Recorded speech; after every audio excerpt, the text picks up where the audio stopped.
back. We're live. We're Think Tech Talks, talking about community matters because it does. We're talking about transportation today. Transportation is moving forward in Honolulu with Mike Formby, who is the director of the Department of Transportation Services of the City and County of Honolulu, and we are greatly happy and appreciative that he's here today. Thanks for being here, Mike. It's good to be here, Jay. Great. Tell us about how you got from practicing law to be the Department of Transportation Services. It seems like a long way. Maybe it's not that many years, and somehow you have gone the route, so to speak. Yeah, so there was a stop in between, and that was the Department of Transportation at the state. Yeah. So back in 2004, I had the honor of being put on the Land Use Commission by Governor Lingle. And after I did that, got to know certain people that suggested that I join her cabinet in 2007. And I did, and I was there till 2010, December. And then I went back into private practice at Goodsell and would see Mayor Caldwell every now and then in the building because he was 2 floors below me at Ashford Riston. And he used to say on the elevator, "Do you miss public service?" And the funny thing is, you actually do miss public service. It's a great calling. So I think I must have said yes, because after he got elected, he called me up and said, "Would you come to the city?" So that's the story. That's a great story. You know, it reminds me, I was on the High Tech Development Corporation for a while, director, and Steve Levinson, Judge Steve Levinson, gave the remarks to a whole bunch of appointees under the Lingle administration at one point at Washington Place, and he said, once you get the bug for public service, you can't get away. It sticks with you somehow. Yeah. And aside from being a huge education into the way the world works, it also sort of engages you with the community. Yeah, it does. And so if you're a person that likes to solve problems and likes to make things better for the community, it's no better place to be. Yeah, true. It's more than writing an op-ed piece, it's doing it. That's right. Anyway, I'd like to talk to you about transportation today. Transportation, specifically in Oahu, there have been so many issues. I would like to know more about DTS, though. Can you tell us the size and scope of the agency, where it is, how it works? Yeah, the agency is actually not as big as most people think. It's a city department, and we house basically traffic engineers and transit professionals, basically those two groups, and then also planners. So you put us together, and the traffic engineering division oversees the streets, the engineering of the streets, the turn movement, stop signs. The traffic signals division oversees all of the traffic signals. We have about 800 signalized intersections on Oahu, so it's the entire county. And then we have a planning division which oversees all of the various transportation traffic plans that we not only review but produce. And then finally, we have the Public Transit Division, which oversees the bus and the handy van. And then I sit on the rail board. So it's sort of a combination of everything transportation and traffic related.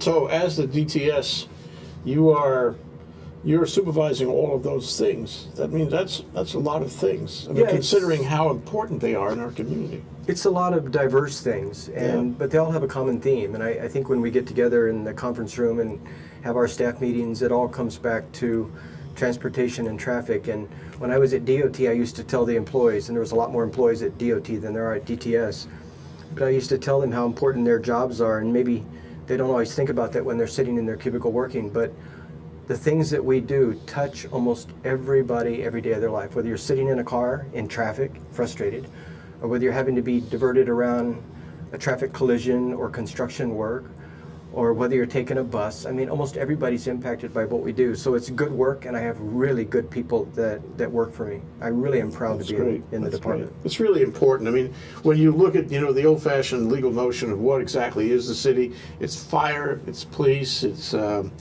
sewage, sewerage, whatever, right?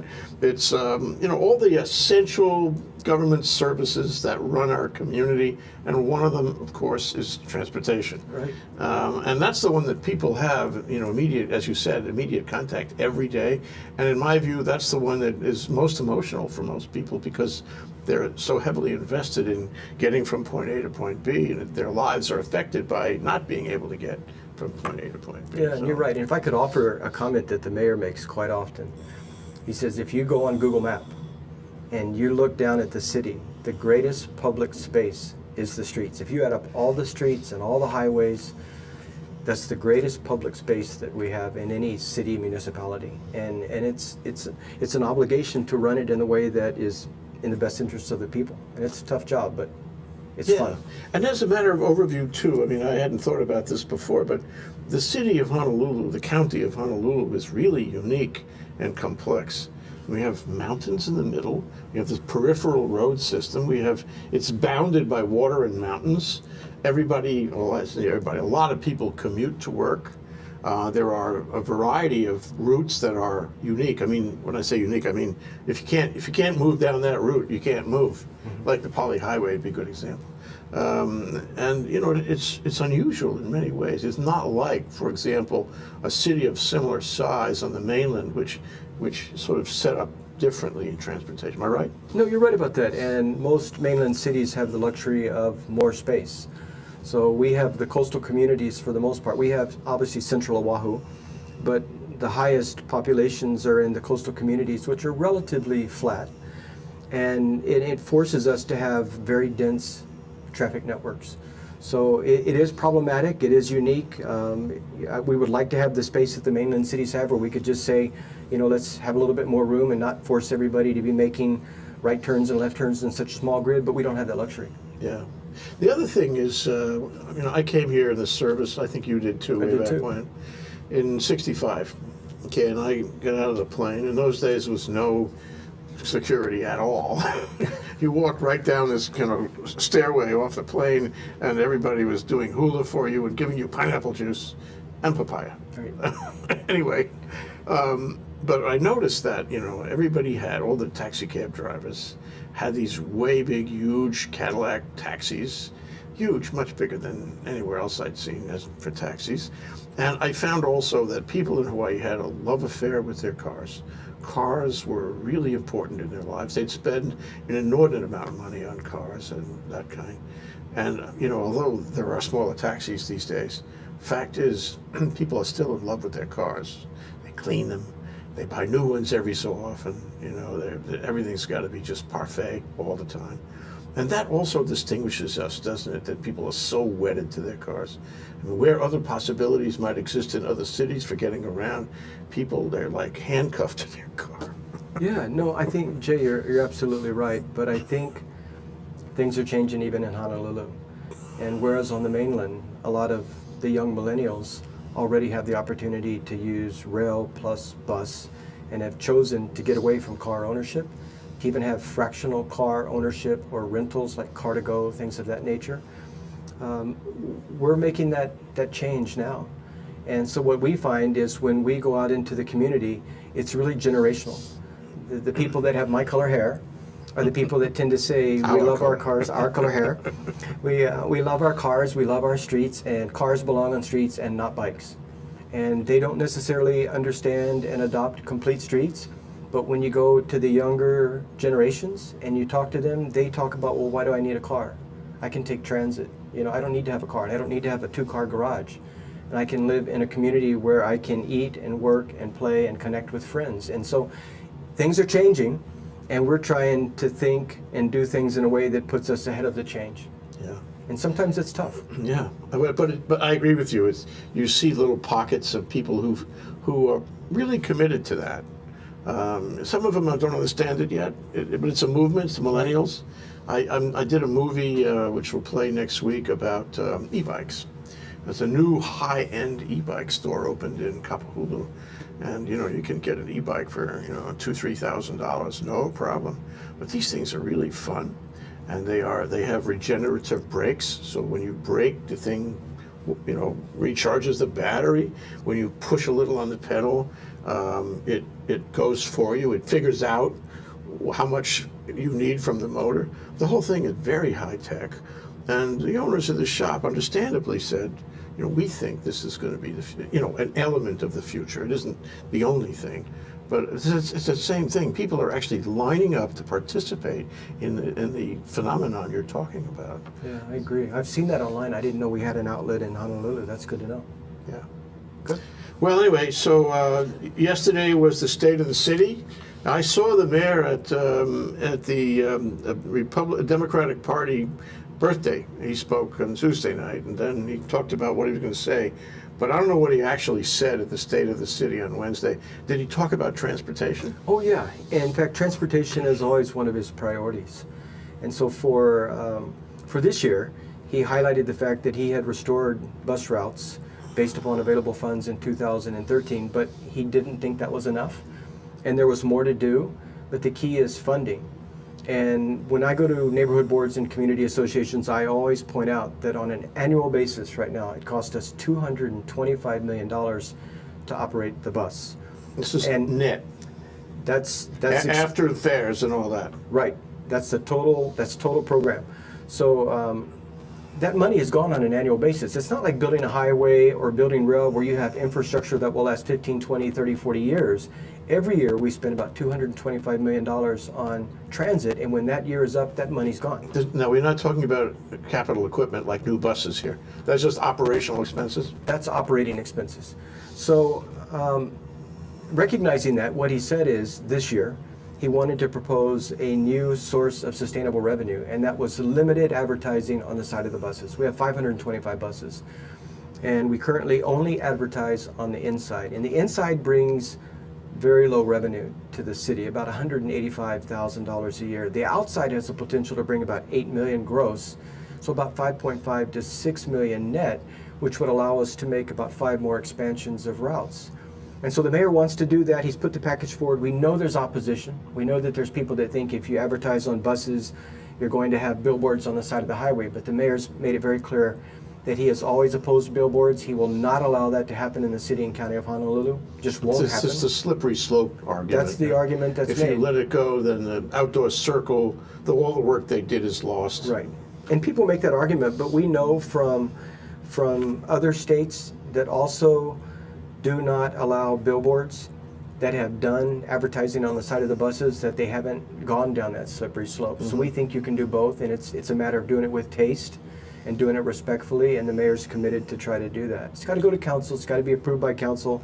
I don't know how it's going to come out, but he would like to make more changes to the bus system, but we need the money to do it. It's interesting how that issue has such huge play for only $8 million. But it's because it's a transportation issue, that's why. That's right.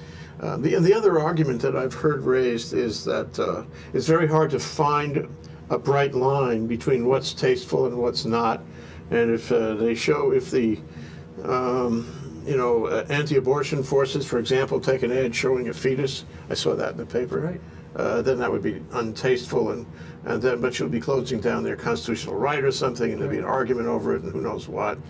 How do you deal with that? Yeah, so let me just say that we've always admitted that if we get advertising on the outside of the buses, there will be some challenges. I mean, it's not a system that we can guarantee anybody. It's always going to be yogurt and things you want to see. It's going to be challenging. But we've had rules for interior advertising, and I think the difference is that Hawaii is a different place than a Los Angeles or a Boston or a New York. And not everybody has an interest in coming to Hawaii, where we're about beaches and blue skies and the beauty and purity of everything, coming here and advertising in that ways. So I think there will be some challenges, but we have rules set up, and the rules currently restrict the kind of content. Whether or not those get challenged and survive remains to be seen. But I'll tell you, to date, when advertisers have come to us and have asked to advertise in a way that we thought was not respectful, they've always worked with us and said, for the most part, we'll redo the ad, we won't advertise, we'll be respectful of your needs. So we're hoping we can do the same thing. Yeah, well, constitutional litigation isn't cheap. That's right, yeah. An ordinary advertiser doesn't want to get into that kind of tug of war. Let's come back to this in a minute. Okay. Mike Formby, Department of Transportation and Services, the Director in the City and County of Honolulu. This is Think Tech Talks. I'm Jay Fidell, and we're talking about community matters because community does matter. We're talking about transportation is moving forward in Honolulu. We'll be right back.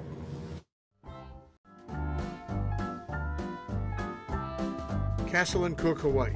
Investing in Hawaii, creating communities, and providing for the needs of our state. Collateral Analytics, empowering the real estate industry to make better informed property investment decisions. The Foreign Trade Zone, bringing the benefits of the Foreign Trade Zone programs to Hawaii businesses and entrepreneurs. GALEN Ho, a senior executive of BAE Systems, a global defense, security, and aerospace company. Hawaiian Electric Company, and its affiliates Maui Electric and Hawaii Electric Light Company on Hawaii Island. The Hawaii Energy Policy Forum, incorporating diverse perspectives to design a flexible and forward-looking energy strategy. Hawaii Energy, the state's energy and efficiency program created to help Hawaii's residents and businesses adopt a clean energy lifestyle. Hawaii Gas, helping Hawaii achieve its transition to clean energy and a better energy future. Hawaii Pacific Health, bringing technology and teamwork together to transform healthcare in Hawaii. The High Tech Development Corporation, attached to DBED, is the state's leading technology agency. The SHIDLER Family Foundation, supporting educational, cultural, and charitable organizations, including Think Tech. Okay, we're back, we're live, we're at Think Tech Talks. Community matters because it does. We're talking about transportation in the city and county of Honolulu with Mike Formby. Nobody knows more about the Department of Transportation Services in the city and county. So, one of the things about the bus is that, correct me on this, but there was a time when we didn't have these money troubles, or has it always been this? And some people anyway, they say that it used to be we didn't have all these issues about the budget for the bus. Now we do. Was the money, moved over to rail? What happened to it? No, actually, okay. Well, so that last part was a difficult question. To the first part, the cost of running the bus system has gone up significantly. So I think the number is in 2003, it was 135 million. And in 2013, it was 225 million. Because it just got more expensive? Well, it's all of those things. The cost of the buses, but the cost of operating the buses. So collective bargaining, the pension, the health care for those 1,800 drivers, gas, oil, all of those things, cost of tires, everything has gone up. And that's why we say that bringing in rail and marrying it with the bus is really the perfect solution, because our rail system is the first driverless rail system in the U.S. So we don't have all of those costs associated with collective bargaining and pension and medical. Real blessing. It's a blessing. So to us, it's part of the solution. The bus is still important and will still be key, but it will be redesigned in a way that it feeds into the rail system, and the two work together. And at the end of the day, we hope we'll be able to control what would have been yearly escalations of a system that at some point you say, can we still afford it? And then the answer is to cut back, and that's where you start hurting the people, and you don't want to do that. Yeah, well, you know what, what you said a minute ago, that the rail has to marry the bus, or will marry the bus. And I mean, I've always used in my own head the example of my daughter. I don't have a daughter, but my hypothetical daughter, okay, who goes up somewhere on a mountain somewhere, Sierra Drive, for example, who knows where. And rail is nowhere near there. How does she get to her place? Assuming the rail takes her down the main drag, right. How does she get? She's 8 years old, my hypothetical daughter. Okay. How does she get safely to her violin lesson, which is up on a mountain somewhere? And the answer is bus. So it seems to me the success of the rail as an enterprise that everybody will use. It depends on whether they can get to those outlying places which are not directly along the track of the rail. So if you build the bus that way and you marry the bus that way, both of them are going to be more successful than if you don't. Yeah.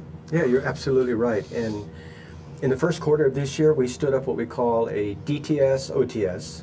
That's the OTS being the bus, HEART being rail, intermodal working group.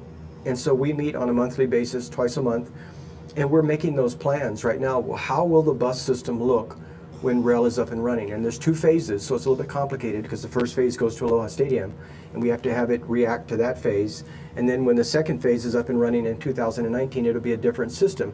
But you're absolutely right. You have to facilitate the people getting from where they live via bus to rail. And that's if they're not lucky enough to live within walking distance or biking distance. And then when they get to their destination, they don't always want to be right where the rail stops. They want to be somewhere else, and we've got to get them there. And that's through the bus. So there's a lot of planning ongoing right now on that very issue. And I think at the end of the day, because we've started in 2013, we're going to be successful. Yeah, well, to me, this is part of the vision you were articulating earlier, namely a city where you were not wedded to your car. we could get around with not only one option but multiple options, and you could stand there in the street and say, well, how will I get there? Well, I can go this way, I can go that way, I can find a way. This is all a, sort of a big apple, may I use that expression, a big apple kind of possibility for me, because there are so many options. And that's really a new world for Honolulu, in fact, for all of Hawaii, to have those options and to make people feel comfortable that you could sort of plant yourself anywhere in the city and get to any other place without a car. Yeah, you're exactly right. And if I can use that to bring up two new ways that we're looking at right now. So we've always had bikes. People have always owned bikes. And people have always biked usually in their neighborhood. And some people were brave enough to get out on the streets and to battle the cars for space on the streets. And we now know that more people will ride their bikes if they feel like they can do it in a comfortable environment on the street. Safe environment. So we're going away from just bike lanes to protected bike lanes. And they've done it in the big cities, they've done it in the Big Apple. What's a protected bike lane? A protected bike lane is where you take a piece of the street and you create a buffer zone between that bike lane and the cars. And so usually you do it by allowing parked cars to be between the bike lane and the lanes of traffic. And then you put either planters or some sort of plastic bollard or something that lets the bikers know that they can ride down this corridor on a street and do it safely. And so King Street is going to be our first protected bike lane. So in 2014, you are going to see hopefully the entire protected bike lane put in, but if not, the beginning and a significant portion of the protected bike lane put in. And we know from the cities that have done it before us that when you put in protected bike lanes, you will see the numbers of bikers increase. And the interesting thing is, one of the big pushbacks for drivers is they just don't like it. But the businesses along the way sometimes sort of feel like, well, this is going to hurt our business. But the studies have shown that the economics are actually better with protected bike lanes by about 30 to 40%. Because you start getting traffic that would not have walked there and would not have driven there, but they'll bike to your store, they'll bike to your restaurant. Bikers buy things too. Absolutely, yeah. So the numbers are really good, and so we're going to see protected bike lanes in Honolulu in 2014. And the other big thing that is often associated with rail, with transit-oriented development, it's referred to as the last mile or the first mile, is bike share. And so let's say you take the rail and you end up at Ala Moana, but you really don't want to go shopping at Ala Moana. You want to go to somewhere over on Beretania. There'll be a bike share station at Ala Moana. You simply get a bike and you ride over to where you want to go and you dock the bike, and you made that last mile or the last 2 or 3 miles via something other than a car or walking or even taking the bus. I got to give you two personal reactions. You Okay. know? One is Denmark, Copenhagen. Right. That's exactly what they have with the protected bike lanes. They have planters and objects fixed in the street, and so it's very clear where the bikers should go and where the drivers should not go. And it works really well, because not only do people respect the line, they have to, but lots of bikers, well, maybe it was always thus, but lots of bikers. And if you give the biker the feeling of security, oh, they'll come out by the thousands, and then everything changes. I mean, I don't think we're too far from that. If you can give them protected lanes, this is going to be a really big deal, much bigger than an ordinary bike lane, much bigger. Yeah. Or the Sharrow lane. I think the Sharrow lanes are not nearly as good as a protected bike lane. That's right, that's right. You have to feel that you're not going to get run over. Because getting run over these days means, you know, it's a bad thing. It can kill you, actually.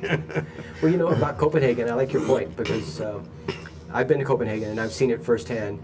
And look at the environment in which they bike. 6 months of the year, it's miserably cold, Right, ice and snow, right. and they still do it. And then you take a place like Honolulu, where we have this lovely weather year-round, and you think it's got to work.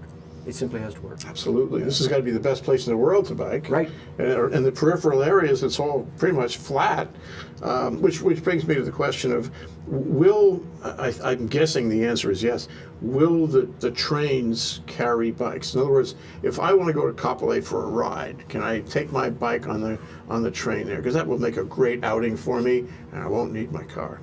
Yeah, so the current plan, and I don't see any reason that it's going to be changed, is to allow bikes and surfboards as well on the rail.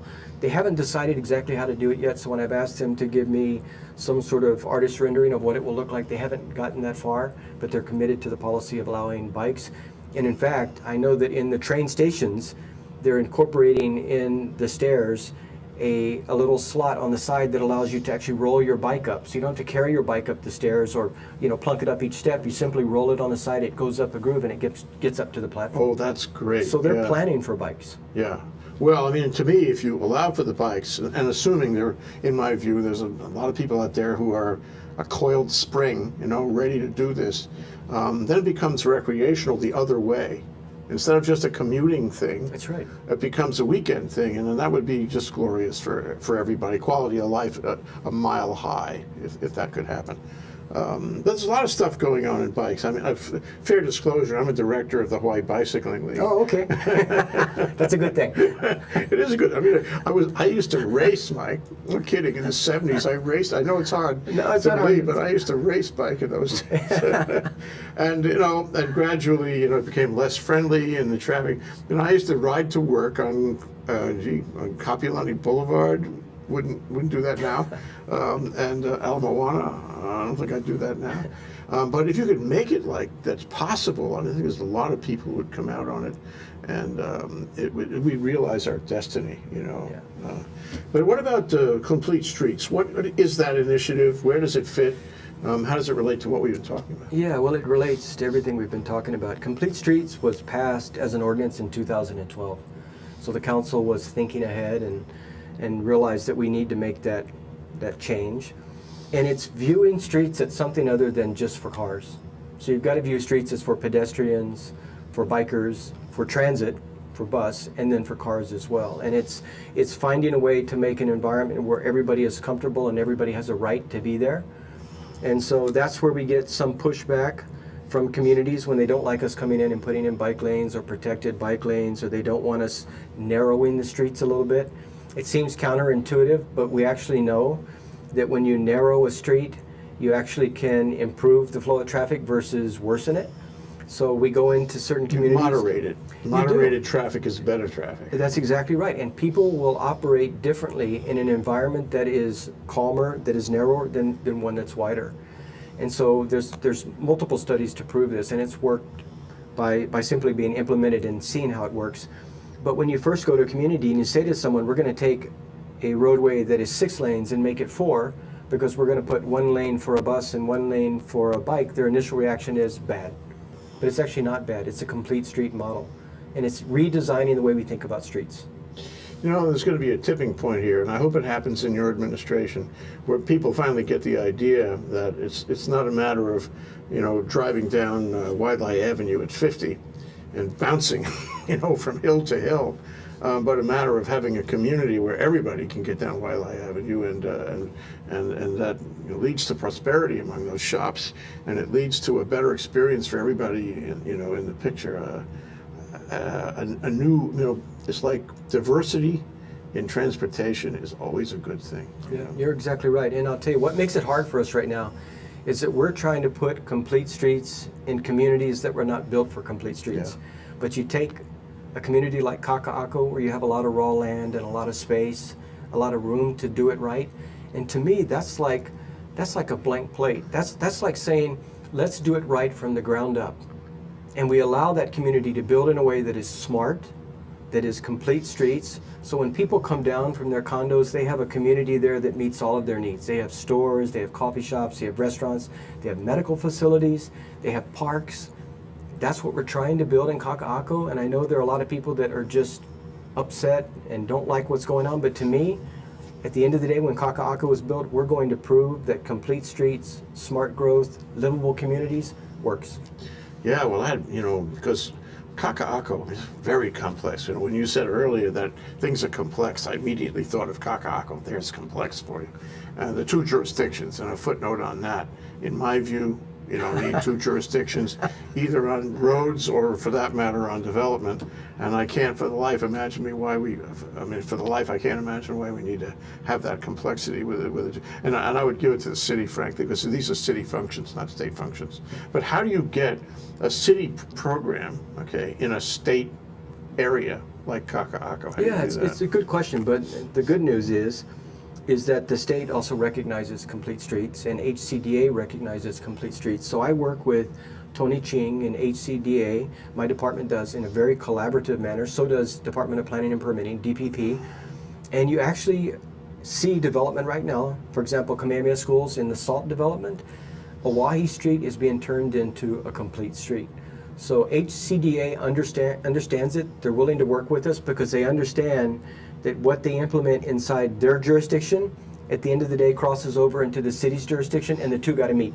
So if you do a bike lane in your jurisdiction, it better meet up with the bike lane in our jurisdiction. And they're working very well with us, actually. I don't know why, but that reminds me of the Russian gauge on the rail as it goes into China, and the China gauge on the rails are different, so that you couldn't bring trains in there without permission. Yeah. Anyway, on that note, let's take another break. That's Mike Formby, the Department of Transportation Services. This is Think Tech Talks, talking about the community and transportation in Honolulu. We'll be right back. Aloha, I'm Jay Fidell of Think Tech. We have some news for you. In addition to our Think Tech TV show and our Asia in Review show on Olelo 54, as of January 1st, we're adding Community Matters to play also 2 hours a week. Check out thinktechhawaii.com for the specific times of each of these shows. We hope you enjoy all three. Mahalo. Aloha, I'm Maria Kashem of Think Tech Hawaii, and I want to tell you about our Think Tech talk shows. If you didn't know it, Think Tech streams video and audio for all of its shows live on the internet from 2 to 5 p.m. every weekday afternoon, and we replay them all night long on ustream.tv. Visit thinktechhawaii.com for our live stream and YouTube links. Raise your awareness on Think Tech. I'm Maria Kashem, and I'll see you there. We're back. We're live. We're Think Tech Talks, talking about the community and especially transportation with Department of Transportation Services and its director, Mike Formby. We are happy to have him here. We're broadcasting, by the way, from Pioneer Plaza at the core of downtown Honolulu, where everything really happens. We're only a couple of blocks away from your I office. walked over today. Yeah, exactly. Walking. You know, when I first came out here, I remember it was the Coast Guard, and the guy that, was telling me my options said, you'll really love Honolulu. He says it's a walking city. Well, maybe now it's a walking city, but it wasn't then, and it hasn't been. It's changed. So, I think the new Honolulu that you are overseeing, really, it's wonderful to be able to talk to you, is a vision. And it is something that we should have done a long, long time ago. We just didn't have the vision before, but now I think we have the vision, and hopefully in your administration we can actually, get this over the tipping point so that everybody understands how valuable it is for quality of life. It could be a utopia, actually. Yeah, I think you're exactly right. It's about making communities such that people want to get out and they want to walk versus drive somewhere. They want to bike versus drive somewhere. And we're going to do it. Complete Streets is really also about getting out and looking at the sidewalks and making sure that the sidewalks can handle the pedestrian traffic. And I tell you right now, if you drive around town, you can see crazy things like light poles in the middle of a sidewalk, where we force people to go. Sometimes if it's a family, they split and they go around each side of the light pole. Makes no sense. Yeah. And that's against complete street design criteria. But that's the kind of stuff now that we have awareness of that we didn't in the past. Yeah. And when we design a sidewalk, it has a purpose, or a walking mall for people like 4th Street Mall, it has a purpose. People connect, they feel a sense of community, and that's what we're shooting for. But what you were talking about, though, somehow reminds me of one thing I wanted to ask you, and that is, we have a body of drivers, call it the driver population, who, as I mentioned earlier, in my view, they love their cars. They love to occupy as much road as they can possibly occupy, and they don't like cyclists very much. I had a trial once. I represented some woman who had been hit by a car, and half the jury said that cyclists should not be on the road. The other half said they should not be on the sidewalk. Well, where should they go? We settled that case. But anyway, I think drivers have come to a certain mentality in the state. It isn't a pretty thing. I have personally observed how hard people drive. They don't let you change lanes, or they jump ahead of you. There's a certain, aggression in drivers in this, at least in Oahu, that I hadn't noticed before. And I think, the word retraining comes to mind, but how do you look at that? Am I right in your view, and what can be done to sort of re-aloha the road? Yeah, well, I'll validate what you said based upon what I hear from the community.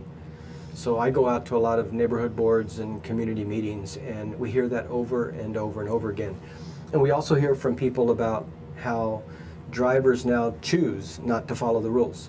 So you'll be going up a street and there'll be, let's say, a restaurant on the left, and it'll say no left turn into the parking lot, and people will put on their blinker and sit there and hold up traffic because they're not going to go around the block and enter the right way. They're determined to go in the wrong way. And with cars, people feel like there's a certain anonymity from wrongful behavior. You have the windows and not everybody can see you and you can get away with it. And so time and time again when we're out in the community, people talk about accountability. Why can't we make drivers be responsible and accountable for their behavior? And it comes down to enforcement, HPD, which is an expensive way to have to control people. Yeah. And it comes down at the end of the day to education, to making the people understand that we all play a part in the system working right. And when you choose to defy the laws because you're in a hurry or you don't want to go around the block, shame on you. We have to work together, we have to play together. But it happens all over the island, and it frustrates a lot of people. It's the what do you call it, the canary in the coal mine somehow. It represents other community changes, and it's hard to say where you nip that in the bud, how you change that. But I think ultimately, your vision may have an effect on it. If you offer multiple possibilities for transportation, if you offer fun and outdoors and the realization of the Hawaii dream, maybe they'll be less anxious, I sure hope so. Yeah. On traffic signals and stuff like that, it's also been a kind of a subject of discussion that there are places where you can have timed lights where there aren't timed lights, places where modern technology like sensors and sensors particularly to see that there is no cross traffic, so let the main lane go because there's nobody trying to cross. All those things to make the traffic flow better with technology. Where are we on that continuum? Okay, so I wouldn't say we're at the forefront of the technology. Actually, what we're doing is we're watching the implementation of some of these technologies on the mainland and monitoring the statistics as to their effectiveness before we spend the money to implement, like the system that detects the number of cars that are queuing before it decides how to switch the lights. Those are not perfect systems yet. And they're not cheap either. And they're not cheap, so we're not implementing them yet, but we do signal synchronization, and we do synchronization studies. We're doing one right now on Kalanianiole Highway to make sure that as people progress down the highway, they can achieve the green lights. And we're converting the old-fashioned crosswalks with just the flashing red hand into the countdown timers, which I know many people don't like and think are frustrating, but the concept is not that you see 12, 11, 10 and then think I have 10 seconds to get across the street. The concept is that once the countdown starts, you're not supposed to be in that intersection, and if you're in the intersection, you have 10 seconds to finish. And a lot of people use it as, well, I can get across in 10 seconds, and we have to educate the public about that's the opposite effect that we want. We want them to stay on the curb, but to get across in 10 seconds. One thing you did that you must have read my mind, coming down Kalakaua any day of the week and trying to get into those hotels there, the Sheraton and the Royal Hawaiian. You try to make the right turn, and the entire tourist industry was walking across that street. And then you'd get stuck, you'd have to wait. Then the light would change, you couldn't go anywhere really. And then the entire tourist industry would walk in front of you. Anyway, one thing and another, the cycle of it made it impossible, and the cars were backed up all the way, to Ala Moana. But recently, and it was in the paper, recently you guys installed a simple solution to that, which was, I think, was a counter. It was the counter to let you know when you could make the turn, let the pedestrians know when they couldn't. It's that old thing about balancing pedestrian versus cars. All of a sudden, it's better. Yeah. One elegant little change like that, and all of a sudden it's better. Yeah. At two key intersections, we installed something called a Barnes dance.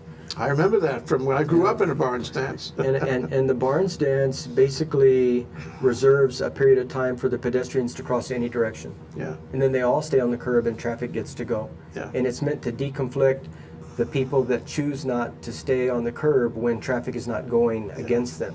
And I call them cheaters. They're people in their cars that just don't want to obey the rules. But the Barnes dance makes it impossible for those people to do that, and now they all play by the rules. And it's gotten better, but we're still tweaking that system, and we're still trying to work with some of the private interests that own property along there to make it work better than it does. Barnes, by the way, was the traffic director of Manhattan.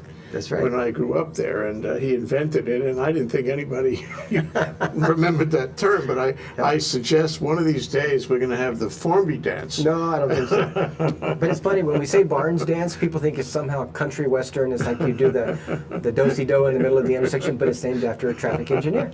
You're right. Well, tell me the challenges of not only the job, I'm interested in that too, just as a professional matter, but tell me the challenges of getting to the vision. I mean, getting to realize, the dreams of this multimodal society that you want to do. Yeah, the biggest challenge for me right now is the time of my staff. I mean, my staff oversees the entire county of Oahu. So it's not just Urban Core Honolulu, it's the entire county. And with emails and transparency, everybody knows who we are. And so now we get requests from around the island to look at anything and everything. So somebody thinks they've sat at an intersection 5 seconds too long, they write us an email, the light's 5 seconds too long and they want it addressed. And at the end of the day, what you have to do is you have to prioritize, because if you don't prioritize, then nothing is a priority. You get tied up with that. Right. Yeah. So we prioritize, and we say that there are certain things that we want to put at the top of our agenda, like protected bike lanes and complete streets and a better bus system and rail. We prioritize transit-oriented development, very important for us. We prioritize, but it's really more about managing the time of our assets, because when something happens and somebody writes in and says they're unhappy with an intersection, we actually send technicians out, and the technicians put down the counter, so they measure the traffic, they research accident history, they stand there and count the queuing of cars, and they do all these measurements before they make decisions based upon national standards. So we follow the manual on uniform traffic control devices, and it tells us when we can do the things we do. We don't arbitrarily decide to put a crosswalk in or to make a left turn protected movement. We go by national standards, and it means we have to do the field work to do that, and it takes time, and time is money. Yeah. So at the end of the day, it's just how do you satisfy all of these needs from across the entire county when people now know that they can get to you via not only telephone and coming into the office, but emails and text and through the council. There's many ways. That's the problem in government in general, though, isn't it? I mean, my theory is that old-fashioned voting has gone away, and what we do is we vote with our social media, we vote with protests, we vote with hammering on people in the press, and that's the way the average citizen gets to express himself. And he can really waste your time. Yeah, it can be overwhelming, but at the end of the day, I think anybody in public service would admit that it's a good thing. It's a good thing that the people have a right and a way to contact us and let us know they're unhappy or they think something's wrong, because it's our obligation to try to solve it. But it can be overwhelming, and we can't just hire more people, because that is a budget issue that we don't have the money to deal with, so we try to do more with less, and that's the challenge. How about this, it was a state issue, but to me it's still relevant, is using the technology, I would think about this, to catch speeders without labor, just with the van cam kind of thing, or to catch people who go through stop signs. This is so easy to do with technology. And in fact, I was going to suggest to you that you might consider using local programming talent to come up with specific solutions that would be, helpful here, and then, putting that in somebody else's hardware. But we could do a lot of this work right here with these kids who can program. But anyway, you got van cams for that. You got stationary photography machines for stop signs, whatever, all kinds of traffic signals. You can enforce the law without any human contact. Now I know there came some really weird issues about the van cams years ago. I want you to know that I supported the van cams all the way through, and I felt that they were actually moderating. Talk about moderation of speed. Yep. They were allowing for a better quality of life on the highway. Forget about speeding. It was just a better drive to have people going at the speed limit instead of 20 miles over the speed limit. And I was sad to see it got turned over in the same session it got adopted, or whatever, one session later. Can we go back to that? I think we should go back to that. Yeah. Well, you're not alone in that, but from what we've seen, the majority of the people still object to it. And you're right, the technology is there. So the van cams on the freeways for speeding, I mean, there was clearly a severe pushback. The politicians recoiled from that and said, we're not going to do it. Other cities do it at stoplights where, it's pretty black and white whether you're in the intersection when the light began to change or not. But people still feel that that's intrusive. And I think in Hawaii, for some reason, we're more sensitive to that. And so far when I go out into the public, the request that I get is for the driver feedback signs. So they want to know how fast they're going, but they don't want a camera associated with that sign to give them a ticket. Just let them know they're going 55 in a 45 mile per hour zone. Yeah. Maybe it's a training issue, and then you leave that up for 5 years, and then one day, well, maybe you go the next step, Well, you hope that if you put the driver feedback sign in and they see that they're speeding, that they'll conform their behavior. But we're dealing with that now in a couple of areas, and there actually was a resolution passed by council that asked us to look at implementing solar driver feedback signs, and we have some already, and we know on that the Poly Highway.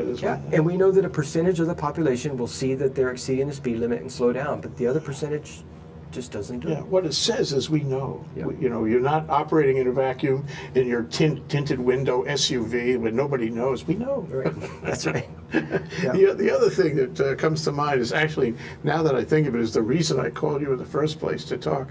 And it was this editorial in the Star Advertiser about the photography machines that photograph license plates. Oh yeah, right. And they took a position against that. And I said to myself, gee, all my law training tells me that the city's roads, the state's roads, that's not, that they're public. It's like Google runs around with a camera and they can take anything they want. You can't stop them. Why can't the city do that? I disagree with that editorial.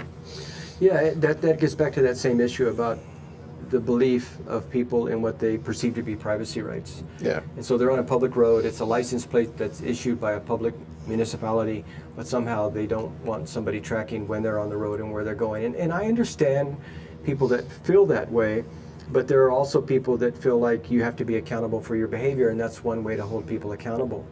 And so, we actually have a system right now that reads license plates, and that system is specifically designed so that it data dumps the license plates that it reads so that we never collect a database of where people are going. But that's how we know how fast people are traveling on the freeway, is we read their license plate at one overpass, Sure. and then we read their license plate at a later overpass, and we know the time it took them to get from A to B, and then the machine dumps all of the data. So there's no record of what individual was driving that car with that license plate when it got there. And that gets back to that respect for the privacy interests of the people who say, I don't want people to even know when I went from this bridge to that bridge. So it's something that we live with because we know people care about that. Maybe it'll change one day, but for now, people don't want to see a police type state where we do that kind of stuff automatically. You're very sensitive. I'm a very sensitive person. And then there's this whole thing, about privacy and technology, and the roads become, a sort of a data mine. But for my money, it's okay. You can do it, and I think that in the end, if there was a legal test about this, the legal test you would succeed. Survive. This would survive. Yeah. So many things, and I didn't even get a chance to ask you. Maybe we have 1 minute more. Okay. What about the potholes? What are you doing? What can we do? How is that going to wind up? Yeah, so there's a department that does the potholes. It's not my department, Department of Facility Maintenance. And they actually have a pothole line, and it works. So if you call that number and you say, there's a pothole on this street, whether you hit it or not, there's a pothole, would you fill it? they're committed to get it filled within a certain number of days, and I think it's less than 5 days. Usually the next day you'll see it filled. So if I can give you that number, I'd like to. Oh, please. 768. Write this down. Write this down. 768-7777. That's the pothole line. And so if you call that, the Department of Facility Maintenance will fill that pothole. Do you have enough money? You never have enough money, but you have to live within your budget. So it is what it is. I mean, I understand nobody wants to see taxes go up, real property go up, so we do our best. But You know, I'd offer this one thought on that, just a thought for your interest. So, for me, it's okay that real property taxes go up. I'd rather have real property taxes go up than the little charges, you know, the parking meter charges, which we didn't get a chance to talk about, and all the little things. I'd rather just raise the property tax. It actually seems to me less painful that way. But that's just one guy thinking. That's okay, I'm going to write that down. Write that down. That's Mike Formby, a great guy, Director of Transportation Services in the City and County. And I love to see him in our programs. I love to see him here in our studio. Here on Think Tech Talks, Community Matters. Transportation is moving forward in Honolulu, and you have demonstrated that clearly. Thank you so much, Mike. Thank you, Jay. Appreciate it. Aloha. Thank you.